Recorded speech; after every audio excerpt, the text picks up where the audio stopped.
remember last year seeing the teaser for Children of the Night, and needless to say, nearly shitting myself in the shock of the awe and wonder. And who wouldn't? I knew the fandom had so much creativity and heart in their effort, but this was beyond that level. It was a Disney-esque animation while accurately rooting down to the art style of the show in rich and vibrant colors. Given how much effort was put into this, it was quite obvious that this project was going to take a while before its completion. But out of all the fan works that were put in production, this honestly was the one I was looking forward to the most. And with much weight, it has finally paid off. I should add that this is a music video, and the video itself is approximately 4.5 minutes long. All other fan works I reviewed so far have been at least 15 minutes or so. So for anyone behind this project and is watching this, please excuse me if I make this review longer than the video itself. There's quite an interesting amount of detail to go over. Children of the Night was animated by two artists, Richard Lionheart-Surois and Jordana Spirit Gonzalez. It features a song performed by Kate Eroton Covington entitled Come Little Children, which was a musical cover of the same name from the infamous Disney flick Hocus Pocus. In further historical detail, it was once a poem written by Edgar Allan Poe.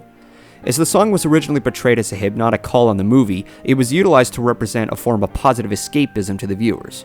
What's followed is a premise about a rebellious formation where Luna is provided some company by her comrade ponies overnight. Fearing that the land would split, the formation was declined by Celestia, and thus it was taken into secrecy. No pony knows that we are still here, smiling beneath the moonlight while remembering our dear mother. For we will forever be her children of the night. As the video shows, the foster and the homeless children are taken into flight of their life as they're taken away by Luna over the skies. It's only at this point I can understand the concept, but there were some portions that were left a little underexplained. Because of this, there's a strong possibility that it could leave a wrongful impression to the narrative portion for anyone who watches this neutrally. On an FAQ page on their blog, two last questions were of concern in the following. What will happen to the children? And is she dropping them to their death? Is she taking their souls? Given that the lyrics have had a negative impression before this, it's pretty natural to think of it this way. However, the two artists have responded to these following questions. Responding to the 7th question, you will find out in good time. Isn't it more fun to find out by yourselves than asking for a spoiler? And the 8th question, that is not the story I am telling, but I believe that anyone can interpret it as they want to, whatever you like best. With the addition of the OC character designs, my guess would be that there would be a series or a story later on within the Phillies and the time period of Luna and Celestia's early years of Equestria. At the same time, it's come to a subjective perspective that leads us to decide however we feel about Luna's intentions. In my opinion, I only see Luna doing the favor for the homeless and foster children. While they're taken away, it's highly probable that she'll take them into her custody to grow her formation. This could also explain more behind the opening scene when Gari was writing her journal in a dark cave.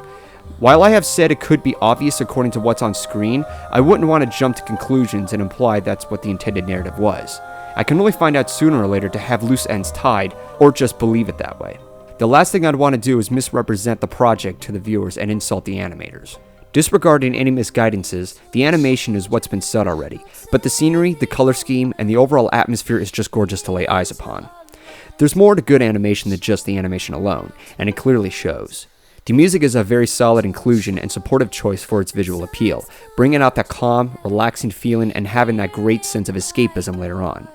To these two artists, I think this may be my favorite fan work so far. I look forward to your next project, Heaven's Light, which was in an earlier production prior. Kudos, and well done.